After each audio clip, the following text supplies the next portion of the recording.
Meno Warriors, it's Kate and welcome back to my channel. Today I'm talking about anxiety in menopause and giving you a few useful tips, as well as offering you a free resource.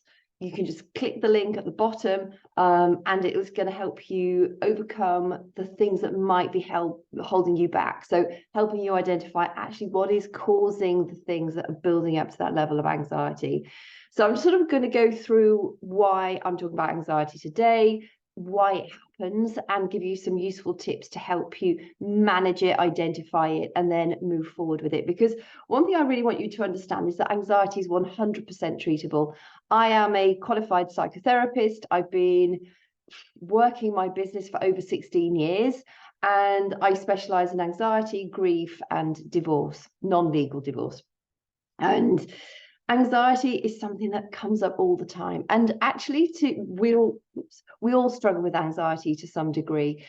Whether you allow it, and you really can put yourself into the driver's seat, which I'm going to share with you in a little while, whether you allow it to take hold or whether you can grasp what you need to grasp in order to keep it in the box it needs to be put in, is really going to define whether it is crushing for you or whether you can manage effectively with it. Because anxiety is something that when you start to take action, when you identify the burden of what is causing the anxiety, it becomes much more manageable. And yes, there are techniques that you can use to help you bring that anxiety level down, but just know that we all struggle with anxiety. We all go through anxiety. Through the menopause, it becomes worse, or it can become worse. That can be a series of different things causing it. Our hormones are very imbalanced. Your estrogens are all over the shop, your testosterone, your progesterone, they're all going up and down like crazy, particularly during the perimenopausal years. You'll find that as you become postmenopausal and as time goes on, providing the anxiety hasn't become crushing during those perimenopausal years, that your sensations around anxiety are likely to improve. And I think also it's important to note what anxiety feels like when you are menopausal. There's a real sense of doom and gloom associated with it, and more of a physical sensation when you're perimenopausal or postmenopausal, struggling with anxiety. You know, I think before your hormones are all over the shop, anxiety's there. It's like a heavy blanket that pulls you down, and anxiety left untreated can be very debilitating. And it's almost like that blanket gets heavier and heavier and heavier till you are just literally squashed beneath the weight of that anxiety. And what you want to be able to do is to take control of your thoughts around anxiety. So it's almost like you're cutting little sections into that blanket, that heavy blanket, to breathe, to get the fresh air. And the more fresh air you can breathe, the more little cuts it allows you to make, until you've made so many cuts in that heavy blanket of anxiety that you can actually shred it and get it off you. And when you can be specific about what's causing the anxiety, to understand why you're feeling this way, it really does put you in the driver's seat. And when you feel as though you're in control of these things to a degree, then it's very, very empowering. And we often catastrophize, and we generalize with anxiety. You know, you might think, oh, my life's a complete failure. The day's a complete write-off. Everything goes wrong for me. I mess up everything. And it's not true. It's not just, some things will go better than others. And the human sort of psyche makes us focus more upon the negatives. But when you actually get down into the nitty-gritty of it and work out what exactly is going wrong in your day and what is going right in your day, it helps you sift through it, so you can really focus on what is needing your attention and what isn't needing your attention. What are you in control of and what are you not in control of? So today I'm just going to share some of the techniques that I use with clients when they come to me with anxiety. It's not everything that we do, but these are some of the earlier steps that will definitely help you. And if you want that free resource, like I mentioned, it is also a productivity planner, because I find that a lot of people who I talk to, they get frozen in anxiety, and it then has such a negative impact on their life that they actually don't take action on the things that they are quite capable of doing. And with menopause, obviously, you have the increased brain fog. It can lead to procrastination because your thoughts are jumbled. You're thinking, it can even be hard to put a shopping list together. And the planner is designed to help you become more productive, to become more focused, but also to really get to the nitty gritty of what are causing the fears that's leading to the anxiety that's holding you back. So what is anxiety? It's like a blanket emotion. It's like a blanket concern. It's not specific.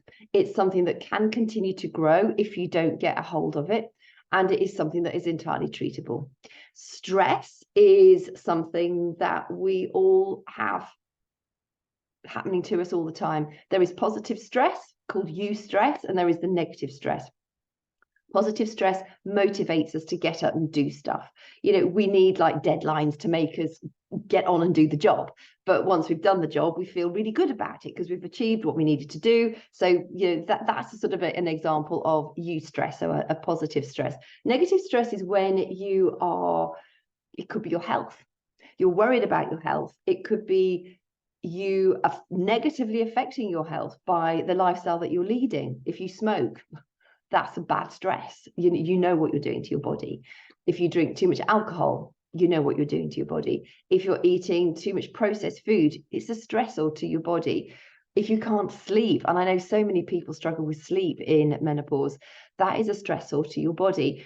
That is also going to have a negative impact on how stress affects you, and also it can lead to that growing sense of doom and gloom and anxiety. So I was just talking about how anxiety actually feels for you through the menopause, and it's that heavy weight of the sense of doom and gloom.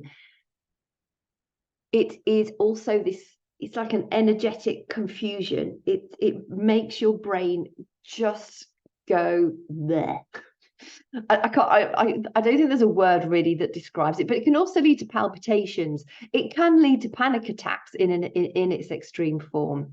And everything that I share with you today is going to help reduce the severity of that happening. If you are really struggling under the weight of anxiety, if you have tried the things that I'm already going to suggest today in this video, get help, because the sooner you can get anxiety treated, the sooner you will start to get yourself freed from it. And I really want to highlight how important it is that you understand that anxiety is 100% treatable. 100% treatable. There is no reason why you cannot free yourself from that sense of anxiety that you might be struggling with. So firstly, when you're feeling anxious, what are you feeling anxious about? Because when you are aware specifically of what's causing that anxiety, you can then deal with it. So, for instance, a simple thing. You are on your way to a meeting and you're stuck in a traffic jam. And you're worried, you're anxious that when you get to the office, you're either going to be late for the board meeting, or your colleagues are going to be cross with you, or your boss is going to be cross with you. That's a valid concern to have. However, there's nothing you can do about it. Yeah, you can call in, say, I'm stuck in traffic. Sorry, you can't predict everything that's going to happen. If you've left home too late, well, make sure you set your alarm earlier so it doesn't happen again. When people arriving late frustrates me no end. Yes, there are always things that are going to throw you off course, and you cannot plan for every eventuality. But so many people leave the house late, knowing that it's going to make them late, rushing. It's just like, get yourself organized, get up earlier if you have to, so you don't have that stress getting to work on time, that you don't risk missing the bus, that you don't risk missing the train, that you don't risk getting stuck in rush hour for too long. There are things that you can do, and we become very helpless in these situations, but actually just a few changes can make the huge difference. Pack your lunch. If you make your own lunch, pack your lunch the night before so you don't have to make it in the morning. You just make sure that you're better organized so that you're not stuck with these issues. And then when you know that you have done your best to make sure that you get there on time, then it's out of your control. And you know, if just using this example as the instance, if you are regularly on time at work, or you're regularly turning up a little bit early for work, and then for one reason or another you end up late because there's been an accident, because there's been this holdup that's happened, it's not you're the people that you work with are going to know that you're steady. You know, you take your job very seriously, that this is a rare occasion. So when you're stuck in that traffic, there is no point in worrying about it. You may as well put on something that is going to fill your brain with useful stuff. Listen to a podcast, listen to an Audible book that you may have downloaded. Yeah, you can listen to the radio, but it's a kind of waste of time. Fill your brain with positive stuff so that when you get to the office, you've spent that time really wisely, using your time productively in the car. And just know that there's nothing that you can do. That the traffic jam is there, you're going to be late. So embrace that time that you have, and then get to the office and deal with what you need to deal when you get there. None of us are perfect. Problems are always going to occur. So the next one is your partner is coming back from work late consistently, and you are thinking, oh God, I wonder if he or she's seeing someone. Are they having an affair? Which then has a negative impact on how you show up when your partner does get back from work. You might be tetchy, you might be defensive, you might have decided that they are having an affair. And in some instances, can be true. But in the vast majority of instances, there might be other reasons. Your partner might just be working later because they're working really hard to try and make sure that they've got all their things done so that they don't lose their job. Because job security at the moment is, well, it's not there, is it? In a lot of cases. The cost of living crisis, everything is very uncertain at the moment. And I've just done a generalization. Everything is very uncertain at the moment. Not everything is very uncertain at the moment. There's a lot that we have control over, but this is just how easy it is to do these generalizations. And I'm really pleased I did that, because it helps you highlight how easy it is to do these generalizations. But there are, you know, in the economy, in politics, there is a lot of uncertainty out there. So it might be that your partner is working really hard to make sure that they keep their job. It could be that your partner has already sensed there is some issue at home and is too tired to come back to deal with it if there's a negative atmosphere. So he's coming back later on purpose so that they don't have to spend time talking or arguing or feeling the heavy atmosphere at home, so they can just come back and go to bed.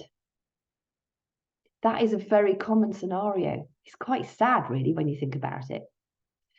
You know, the thing with these is your feelings are dictating how you then respond. And when you know the facts, it takes away the emotion. So you're not, when you're allowing your emotions to control the situation, that can be quite a risky scenario. When you're looking at the absolute facts, you can deal with it properly. You can deal with it calmly. So maybe have that. Are you being negative towards your partner when they come home from work? It's a very real reality. It could well be the case. Are you assuming that they're having an affair? So then you're becoming defensive. So if that is the case, if that is your concern, what is stopping you having that conversation with your partner? Sometimes you need to have these hard conversations.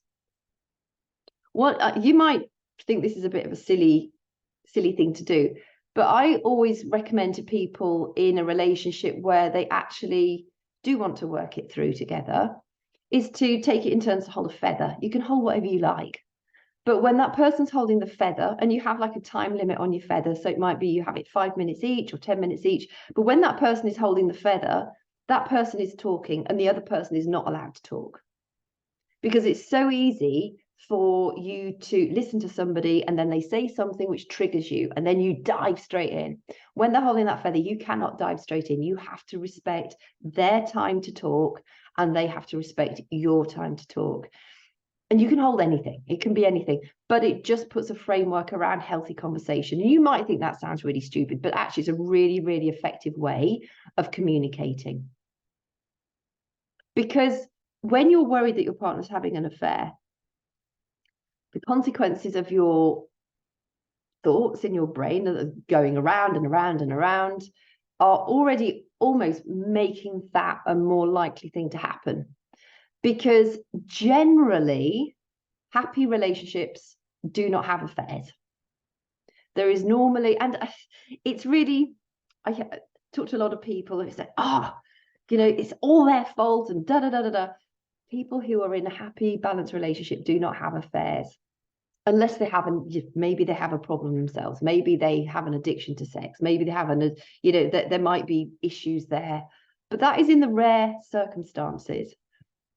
But by thinking our partner's having the affair, we're almost making it more likely that they are, because we're making their life at home more of a misery. And there is only so much, unless they can say they're the type of person that just says, right, well, this is not working for me. And I am, we'll have that conversation and ultimately, you might split up. A lot of people do go off and seek solace somewhere else. So don't allow that to actually, don't be the creator of that situation. Because when home life is negative consistently and you are not brave enough to have those conversations, that is when the bright, shiny buttons get noticed more often. So just be aware of that. This might be, you might be afraid of getting on the train or the plane or the ferry going somewhere. Yeah, it's holiday time. And you're afraid that it's going to crash. What is the point in worrying about that? There's nothing you can do to make that less or more likely to happen. So essentially, if you're sat on like a 16-hour flight, that's a heck of a long time to be sat worrying. And there is not, you have to believe that the pilot wants to get there safely. The driver of the train wants to arrive safely too. They're all humans. But sitting there worrying about it just makes your anxiety levels go up. It makes the trip not enjoyable. And yeah, I think it's absolutely normal for us all to breathe a sigh of relief when we arrive safely or when our loved ones arrive there safely. But it is completely out of your control. There is nothing you can do about it. So why not make the trip enjoyable? Why not make the trip into a productive time? And once you realize why you're afraid, you could always, the other extreme is, well, are you going to cancel your holiday because of your fear of flying? And there's a lot actually that you can get done about that. I'm also a hypnotherapist. I deal with a lot of people with a fear of flying, fear of public speaking. It can be actually very, very helpful. But a lot of us are not crippled by that fear, but we still waste all that time because we're worried about the worst thing happening, the worst case scenario happening. So identify your facts. Identify, are you allowing your feelings to cloud your judgment? Are you allowing and feelings will be clouding your judgment because it's your judgment, it's your perception of what's happening.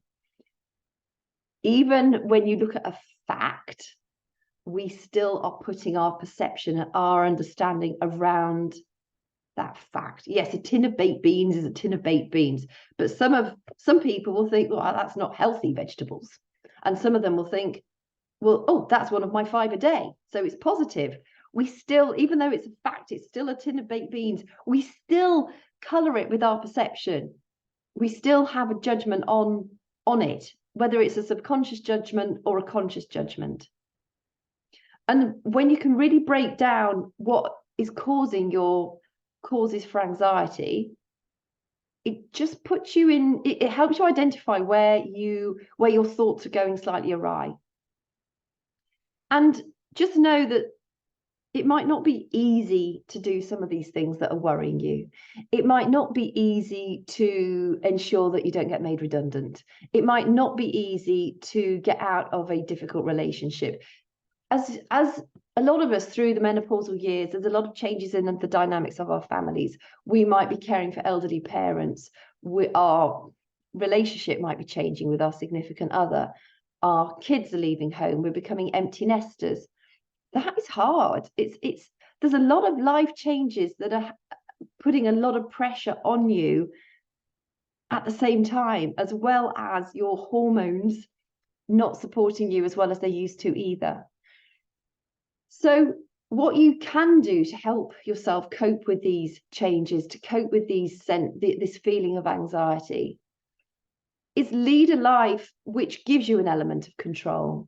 So get up in time to move your body with intention. Exercise, and however you do exercise, but exercise is absolutely necessary.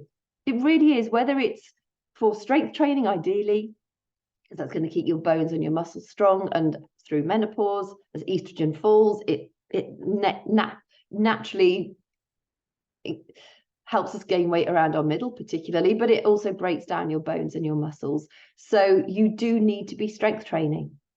That is also going to help boost the endorphins. So it's going to help make you feel better when you have done some exercise. If you're really struggling to get started with your exercise, just start regular walking. That is also being outside for sort of 20-30 minutes a day is vitally important. You need ultraviolet light on your skin. You need vitamin D. Vitamin D is so helpful on so many levels. And if you are working in a box all day, if you do shifts and it's unlikely that you're going to get much sunlight, take a vitamin D supplement. Vitamin D will help your mental health and so many other aspects of your body, your heart health, your immune system. Vitamin D is just vitally important. So make sure you are either getting outside or take a vitamin D supplement. Get outside is the best way. It's a natural form of vitamin D. Will also help you sleep better, particularly if you can get outside, get some ultraviolet in your eyes within sort of 30 minutes of waking up. That will also help to set your circadian rhythm so that you go to bed or you can go to sleep easier when nighttime falls. Watch out of the amount of refined sugars and processed foods that you're eating. Reduce caffeine or cut out caffeine.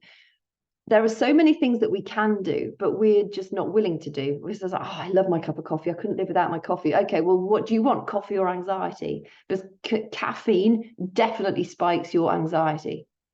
It is not a friend if you are struggling with anxiety, nor is alcohol. You might think, oh, get to the end of the day, I'm so stressed, I need my glass of wine or 2 glasses of wine or beer or whatever it might be. That is not helping you either. It's having a negative impact on your sleep. You might think it's having a numbing effect, but numbing is not dealing with the issue. Numbing is like sticking a plaster onto an arterial bleed. It doesn't help the root cause of the issue. Things that you can do, obviously eat food as fuel. So lots of veggies, lean protein. Make sure you're eating enough protein through the menopause. Your protein needs do go up. Prioritize your sleep. Follow a sleep hygiene. So, dim the lights closer to bedtime. Avoid screens closer to bedtime. Don't drink caffeine closer to bedtime. If you drink alcohol, don't drink too much because it is going to have a negative impact on your sleep. Ideally, if you've exercised, that will help you go to sleep more effectively as well. But really prioritize sleep. Sleep is the cornerstone of effective, good health. Adaptogen herbs, they actually help. They're called adaptogens because they help you adapt to stress. They manage the cortisol levels in your body. As our estrogen levels fall, our cortisol levels rise. And also, as we go through the menopause, our adrenal glands back up the job of the ovaries. So as the ovaries go into retirement, our adrenal glands help to produce some of the hormones. We don't need as many through the menopause because we're no longer in our reproductive years. But the adrenal glands, when they're in good health, will technically, you should not be, we all get used to living with symptoms of menopause. You don't really, if your adrenal health is good and you're living a healthy lifestyle, for the vast majority of us, the symptoms should not be debilitating. So look after your adrenal health, manage your stress effectively, drink plenty of water, food as fuel, meditation, yoga, things like that are absolutely vital if you're struggling with anxiety. Deep breathing exercises. Deep breathing, if you get panic attacks, deep breathe at least 3 times a day. And if you're ever feeling a panic attack come on, deep breathe, because it will stop that panic attack.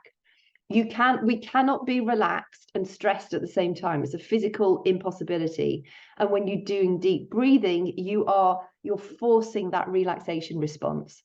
So deep breathe in through your nose for say 6 seconds, hold it for ideally 6 or 8 seconds, and then out through your mouth for ideally 10 or 12 seconds. You might start with in through your nose for 4 seconds, hold it for 4 seconds, and out for 4 seconds. You can do that too, but just make sure that ideally you want your out breath to be longer than your in breath, and breathe in through your nose and out through your mouth. That will bring on the relaxation response. It's also really good for us because it helps us to detox. Our lymphatic system, our detoxing system, doesn't have a pump like our heart does, like our blood system does. And so by deep breathing and movement are what stimulate the lymphatic system. And so when you're deep breathing, you're helping to get rid of toxins out of your body as well. And a body that has fewer toxins in is going to be in a less stressful state too. And the other thing just while I'm on adaptogens, just quickly, I take 8 every single day. You've probably heard of ashwagandha. There's loads of information about ashwagandha. That is one of the ones I take, because everybody asks me, which do you take? I take cordyceps, ashwagandha, astragalus, may take maca, chaga, reishi, and I've said cordyceps. There's another one as well. Schisandra. Knew I'd remember it. Those are all, they all have slightly different effects on the body, but essentially they all help to control your stress hormones. I think they are key to a healthy menopause. And then you can take lemon balm. Lemon balm has been shown to be highly effective in controlled trials. So people with a placebo and people with lemon balm, they respond very well to reducing the levels of anxiety and also depression. Lemon balm, you can grow it in your garden. It's a very hardy little plant. You can get it in essential oils. You can get it in capsules, tinctures, leaves. You can make lemon balm tea, all sorts of different ways of having lemon balm. If you are taking lemon balm, just be careful, because it can interact with medications for things like thyroid, HIV, diabetes, glaucoma. So if you're going to, if you're on medication for anything in particular, make sure that you just get that checked, that lemon balm isn't going to interfere with that. But aside from those, lemon balm's a very safe alternative. So maybe grow some lemon balm in your garden. Maybe grow some on your windowsill in your kitchen so you've got easy access to it. Get some lemon balm tea or tinctures or essential oils. It has a really powerful effect on reducing anxiety. So what I'm going to do is, if you would like that fear busting and productivity guide, just click the link at the bottom of this. If you are listening to this on Instagram or Facebook, just message me and I will send you the link, because it's hard to, or actually what I'll do is I'll put it in the comments, then you can just copy and paste it, and that will download the link to you that way. If you found this helpful, please give me a thumbs up, subscribe to the channel so that you don't miss future Menopause Mondays. And if you would like me to cover anything in particular in a future Menopause Monday, please just send me a message and I'd be happy to do that. So thank you for your company. I hope this was helpful, and I will look forward to talking to you soon.